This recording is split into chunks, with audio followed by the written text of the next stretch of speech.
엄마, 아빠 낳아주시고 길러주셔서 감사합니다. 사랑해요. 부모님 사랑합니다. 부모님, 힘내세요. 하나님은 당신을 사랑하십니다. 할렐루야. 여러분 안녕하십니까. 태경원 선결교회 여러분들의 담임 목사 도광록 목사입니다. 이번 주일은 5월 둘째 주일, 5월 8일이 지난 둘째 주일인데요. 그래서 어버이날을 지난 어버이 주일입니다. 이 어버이 주일은 사실은 미국에서 선교사님들이 가지고 들어오신 거예요. 1900년대 초반에 미국의 어떤 한 여인이 어머니의 신앙과 사랑을 기리기 위해서 그 자신의 교회의 성도들에게 카네이션 꽃을 다 나누어줬답니다. 그날 이후부터 우리가 어머니의 사랑을 늘 기리며 살자, 이런 의미에서 미국에서 어머니의 날을 지정해서 보내게 되었는데요. 이것이 이제 우리나라에 들어오게 된 거죠. 그러다가 이승만 대통령 시절인 1950년대쯤에 우리도 부모님의 사랑을 기억하는 어머니 날을 정하자, 이렇게 해서 5월 둘째 주를 어버이 주일로 5월 8일 즈음을 이렇게 이제 어머니의 날로 지냈는데, 1970년대로 이렇게 넘어오면서 이 어머니의 날은 또 어머니만 감사하면 되겠냐, 그래서 어머니 아버지의 은혜를 사랑하자, 기억하자, 이런 의미에서 어버이의 날이다, 이렇게 정했다고 합니다. 어떻게 보면 이 부모님께 효도하는 이 정신은 기독교의 정신입니다. 모든 사람들이 인간의 본성이 부모님의 사랑을 기억하고 사랑하는 것이지만, 특별히 성경에서는 부모님에 대한 이 사랑과 은혜에 대해서 굉장히 강조하고 있고요. 오늘 말씀에서도 함께 보시겠습니다만, 심지어는 부모님에게 순종, 부모님에게 공경을 넘어서서 부모님을 경외하라, 하나님처럼 경외하라 하는 그런 말씀도 있다는 사실을 여러분 기억하셔야 합니다. 자, 오늘 5월 둘째 주 어버이 주일, 이 한 주간에 우리가 셀 모임을 시작하면서 여러분들에게 보여드릴 유인물들이 많이 있습니다. 이제 교회에 못 나오신 분들을 위해서 소개합니다. 70일 우리가 구약 성경 통독편인데요. 여러분 참조해 주시고요. 다음 주에 꼭 오셔서 이 통독표를 가져가 주시면 고맙겠습니다. 그리고 매주 우리 자녀들을 위한 5월달 한 달은 매주 자녀 기도 시리즈에 이렇게 묵상집이 나갑니다. 요일별로 이렇게 여러분 매주 월화수목금토 주일까지 이런 내용들이 나갔는데 읽어보시고 자녀 교육에 도움이 되시기를 바라고요. 자녀들을 위한 기도의 제목이 되시기를 바랍니다.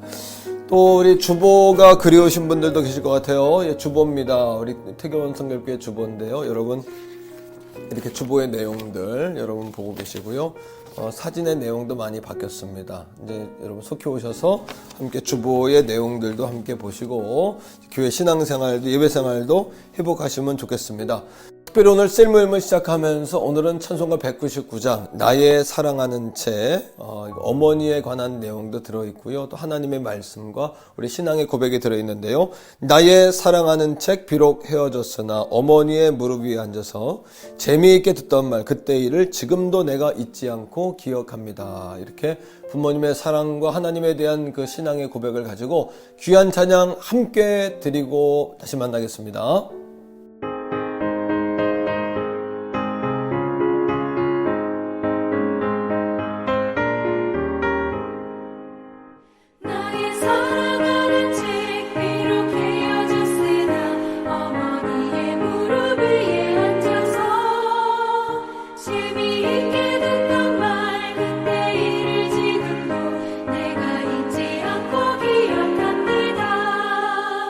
귀하고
그때 일은 지나고 나의 눈에 와닿고 어머니의 말씀 기억하면서 나도 시신 뜻대로 성경 말씀 읽으며 주의 뜻을 따라 살려합니다.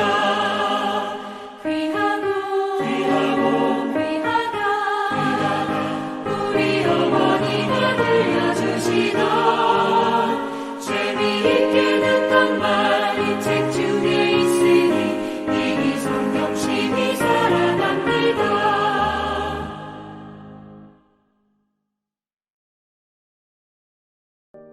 예, 우리 함께 찬양 부르고 왔습니다. 어떠십니까? 찬양의 은혜가 있지요. 또 부모님 생각도 나시고요. 저도 이 찬양을 드릴 때마다 눈물이 납니다. 왜냐하면 어머님 무릎에서 성경 말씀을 듣던 기억도 나고 어머니께서 예수님의 십자가에 관한 말씀을 읽으시면서 눈물 짓던 생각도 나서 찬송가 199장을 부를 때마다 그런 각별한 생각이 듭니다.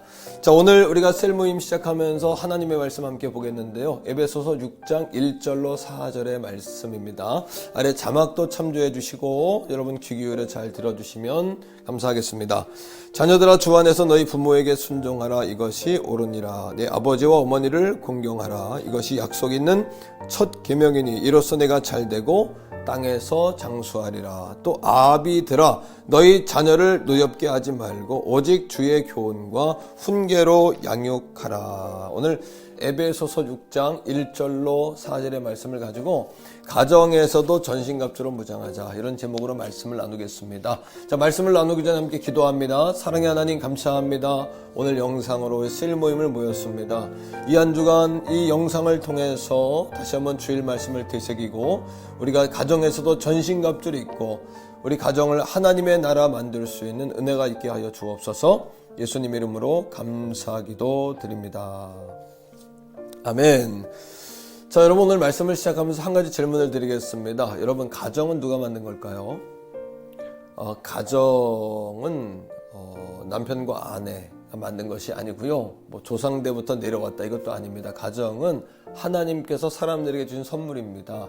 창세기 2장 18절 말씀에 보면 하나님께서 아담을 지으셨는데요. 홀로 독초하는 것이 너무나 외로워 보이고 좋아 보이지 않았다라고 말씀하시면서 돕는 배필로 그의 아내 하와를 만들어 주시는 거예요. 그래서 아담과 하와가 한 가정을 이루게 된 겁니다. 자, 그런데 사탄이 하는 일은 뭐냐 하면 하나님을 시기하고 질투하는 게 사탄이 하는 일이잖아요. 그래서 하나님 백성들을 뺏어서 자기의 백성 만들고 결국은 지옥에 들어가게 하는 거, 이것이 사탄이 하는 일 아니겠습니까? 여러분, 사탄이 하는 일이 뭐냐 하면 하나님께서 돕는 배필로 허락하신 하와를 꼬드겨가지고 하와로 하여금 죄를 짓게 하는 겁니다. 그리고 하나님으로부터 멀어지게 하고 하나님으로부터 숨게 해서 하나님의 가정을 깨뜨리게 한 거죠. 그리고 하와를 통해 남편을 여러분 설득하게 해가지고 하나님이 먹지 말라고 한 선악과를 먹게 한 거예요. 자, 이런 겁니다.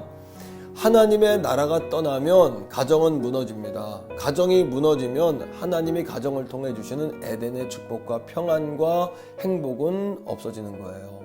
자, 마귀가 한 일이 이거예요. 남편과 아내인 아담과 하와가 서로 정죄하게 했습니다. 원망하게 했습니다. 또 그들의 자손인 가인과 아벨은 형이 동생을 죽이는 형제간의 다툼이 일어나는 역사를 만들게 했습니다. 이게 다 누가 한 일입니까? 가정을 깨뜨리게 하고 하나님 나라를 사라지게 하는 사단이 한 일이죠. 노아와 노아의 자녀 셈, 함, 야베 이렇게 자녀들이 있었는데요. 노아가 술에 취해서 하체를 다 드러내고 잘 때에 다른 형제, 다른 자녀들은 그 아버지의 치부를 덮으려고 했는데 함은 아버지의 치부를 드러내고 조롱하고 사람들에게 막 알립니다. 술에서 깨어서 잠에서 깨어서 노아가 그 이야기를 듣고는 또 아버지는 아들을 저주하는 거예요. 그러니까 이 가정도 깨지게 된 거죠. 아버지는 자녀를 저주하고 자녀는 아버지의 치부를 드러내고. 다 이거 누가 한 일입니까? 사단이 한 일이죠. 하나님의 나라가 떠나가게 하고 가정으로부터 하나님을 멀어지게 하는, 불행하게 하는 그런 가정을 만들게 하는 거예요. 여러분, 그러하기에 기억해야 될 것은 더욱 세상보다도 가정에 들어갈 때 가정 안에서 우리가 전신갑주로 무장해야 된다는 사실이에요. 여러분 5장, 6장 말씀에 보면요. 5장에는 부부관계를 이야기합니다. 6장에는 부모와 자녀의 관계를 이야기하고 있어요. 그리고 에베소서 6장 11절, 12절 말씀에는 뭐라고 이야기한 줄 아십니까? 이 말씀을 주목해서 들으셔야 돼요. 자, 들어보십시오. 마귀의 괴계를 능히 대적하기 위하여 하나님의 전신갑주를 입으라 라고 이야기합니다. 괴계라는 것은 마귀의 속임수란 뜻이거든요. 부부 사이의 속임수, 부모와 자녀 관계 속에서의 속임수를 쓰게 해서 다투게 하고 죄를 범하게 하고 하나님의 영광이 떠나가게 해서 가정을 깨뜨리고 우리를 불행하게 한 것이 마귀의 역사라는 거예요. 그러니까 우리는 전신갑주를 입어야 된다는 겁니다. 자, 오늘 에베소 6장 1절로 3절은 우리에게 뭐라고 이야기합니까? 자녀들아, 주님 안에서 너희 부모에게 순종하라. 이것이 옳다. 그리고 너희 부모에게 부모를 공경해라. 이것이 하나님의 약속 있는 첫 계명이다. 너희가 땅에서 잘되고 장수하겠다라고 이렇게 이야기합니다. 여러분, 다른 계명에는 이러한 하나님의 보상이 없거든요. 그런데 유독 부모를 공경하는 이 하나님의 여러분 계명에 왜 하나님 보상을 약속하셨을까요? 그것은 우리의 가정들이 하나님의 법을 실천하고 그리고 하나님의 나라를 회복하는 것이 하나님의 갈망이기 때문인 거예요. 단순히 오늘 말씀을 자녀는 부모에게 순종해야 된다 이렇게 들으시면 안 됩니다. 우리 가정 안에 부부 간에 부모와 자녀 간의 관계가 회복되어서 하나님의 나라를 우리 가정 안에 회복해야 한다는 거죠. 자, 1절 말씀으로 다시 가겠습니다. 자녀들아, 뭐라고 이야기하죠? 주 안에서 너희 부모에게 순종하라. 자, 우리가 1절 말씀을 들을 때마다 우리는 어디에 집중하냐 하면 자녀들아 주 안에서 순종하라. 자녀들아 순종하라. 여기에 집중하거든요. 그러나 오늘 말씀의 핵심은 뭐냐면 주님 안에서예요. 이런 겁니다. 너희 가정에서 하나님의 나라를 경험하기 원한다면 자녀들아 부모에게 순종하라. 이런 겁니다. 너희 가정에서 하나님의 나라를 누리기 원한다면 부부들아 서로 아내는 남편에게 복종하고 남편은 주님이 교회를 사랑하셔서 자신의 몸을 주신 것과 같이 아내들을 사랑하라. 이런 겁니다. 부모들아, 아비들아, 너희 가정에 하나님의 나라가 충만하기 원하고 에덴의 행복과 축복을 누리기 원한다면 주님 안에서 너희 자녀들을 교훈과 훈계로 양육하라 라는 거예요. 핵심은 뭐냐 하면 우리의 가정이 주님의 임재 안으로 들어가는 거. 우리 가정 안에 하나님의 나라가 회복되고 하나님의 나라가 완성되는 것이 하나님의 뜻이라는 겁니다. 자, 두 번째 기억해야 될 것이 있어요. 예수님께서도 들음으로 순종하셨고 마음으로 공경하셨다는 사실을 기억하셔야 돼요. 누가복음 2장에 이런 말씀이 나옵니다. 예수님 나이가 12살 되었을 때 예루살렘으로 정결 예식을 행하러 가지 않습니까? 그때가 6월절이기 때문에 많은 인파가 모였단 말이에요. 예수님의 어머님 마리아와 요셉은 예수님을 잃어버렸습니다. 그리고 하루길을 돌아와 막 찾는데 드디어 예수님을 어디서 발견하냐 하면 성전 안에서 발견하는 거예요. 예수님께서 랍비들과 성경에 대해서 이야기하시고 오히려 성경 말씀을 가르쳐주고 있습니다. 그때 예수님이 육신의 어머니인 마리아와 요셉에게 한 이야기가 있습니다. 뭘까요? 내가 아버지의 집에 있어야 할 것을 알지 못하셨습니까? 라고 질문한 거예요. 다시 말하면 예수님은 하나님의 아들이고 메시아 구세주란 이야기죠. 자, 그런데 누가복음 2장 49절 아래 50절 51절에 보면 부모님과 함께 집으로 예수님이 돌아오십니다. 나사렛으로 돌아오셔서 순종하고 그 후에 부모를 받드셨다라고 이야기해요. 그 이유가 뭘까요? 물론 예수님은 온전한 신앙인이셨고 온전한 한 분의 사람이셨다는 이야기도 됩니다. 하지만 더 중요한 것은 예수님일지라도 하나님의 나라, 부모님을 공경하고 순종할 때 그 가정에 하나님의 나라가 그래야 임한다는 거예요. 여러분, 이제부터 우리 이렇게 생각하셔야 됩니다. 우리가 화를 내도 성령님 임하신다면 화를 내도 좋아요. 부부간에 다투어도 성령이 임하고 하나님의 나라가 그대로 임한다면 화를 내고 다투어도 좋습니다.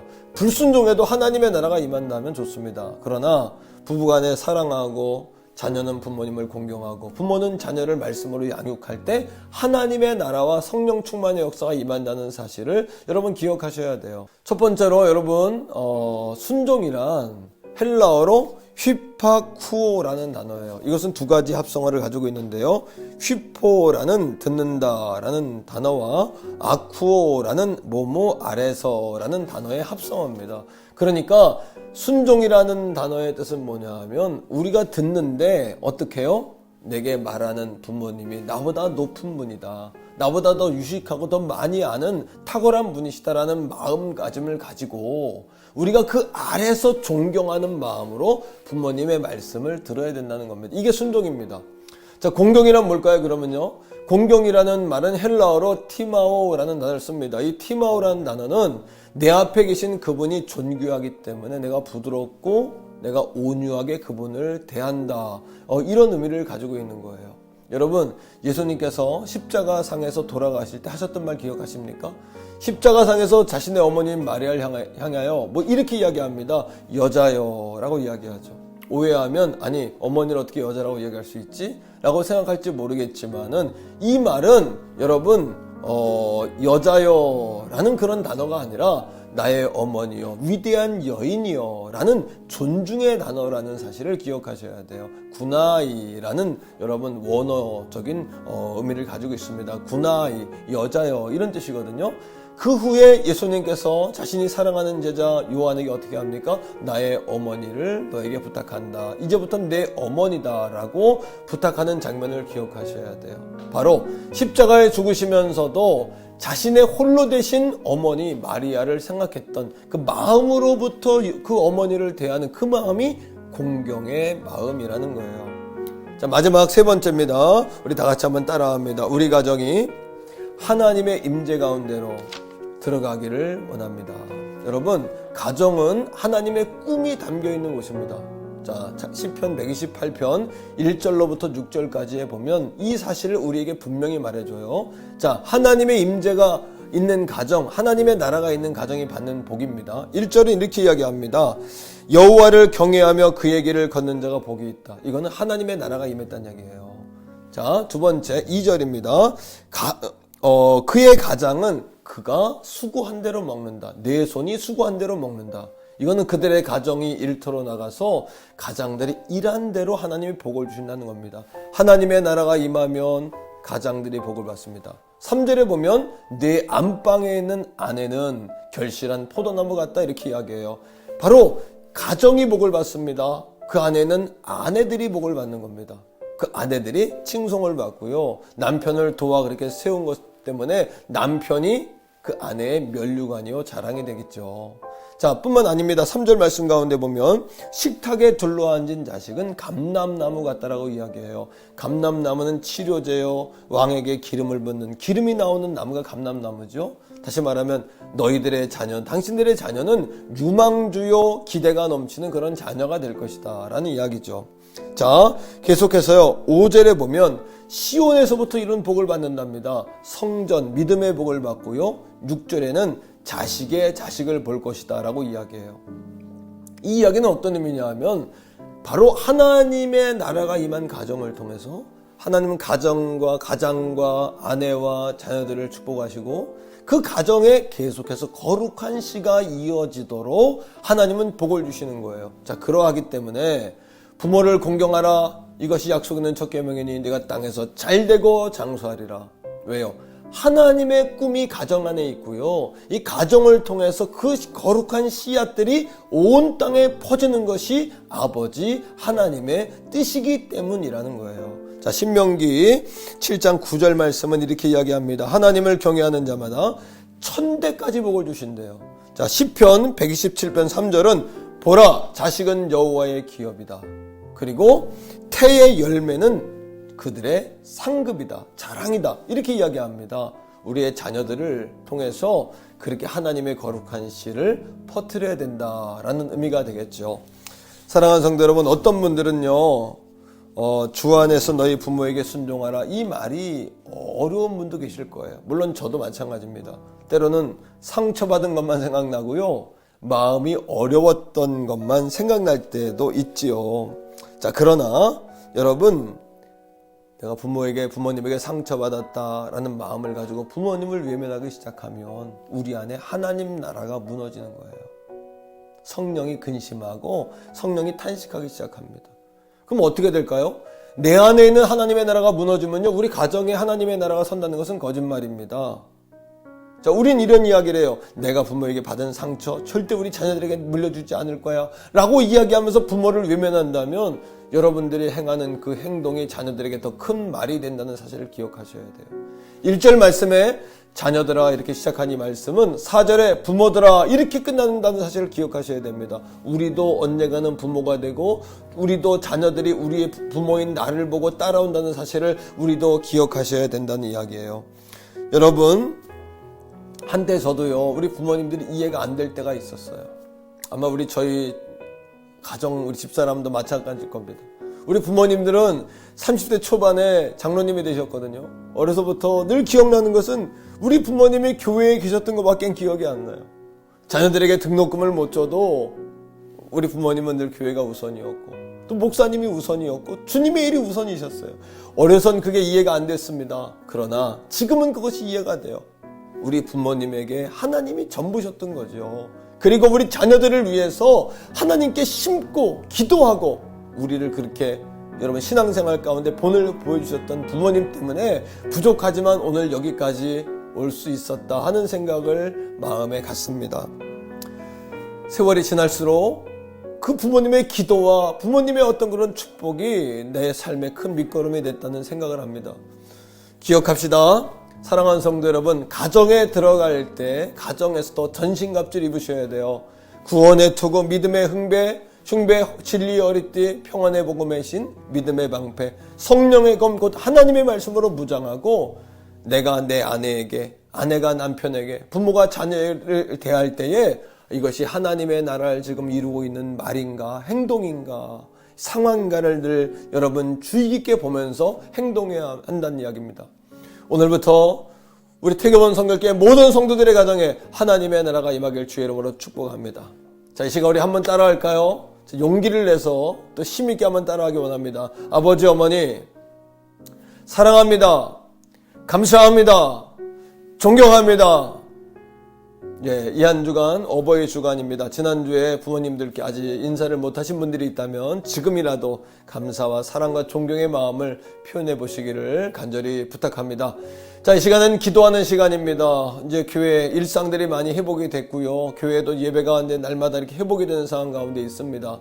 정말 바라기는 우리 태교원 성결교회가 정말 시대적으로 많은 교회들에게 거룩한 선한 영향력을 미치기를 원해요. 그래서 정말 2020년도에 갑절로 배가로 하나님 부흥케 해주세요. 문정원들이 달려올 때 담을 것을 예비하게 해주세요. 기도하시고요. 우리의 자녀들이 여러분 그렇게 하나님께 쓰임받는 하나님의 자녀들 되게 해주세요 라고 기도하기 원하고 우리의 가정이 하나님의 나라가 충만한 그런 가정이 되도록 여러분 기도했으면 좋겠습니다. 또 우리 주변에 몸이 아프고 또 어려움을 당한 성도들이 있지요. 또 잘 될수록 어둠의 역사들이 틈탈 수 없도록 예수님의 이름으로 어둠의 권세들이 물러가도록 그렇게 한번 여러분 기도하기 원합니다. 자, 우리 주여 한번 부르고 기도하겠습니다.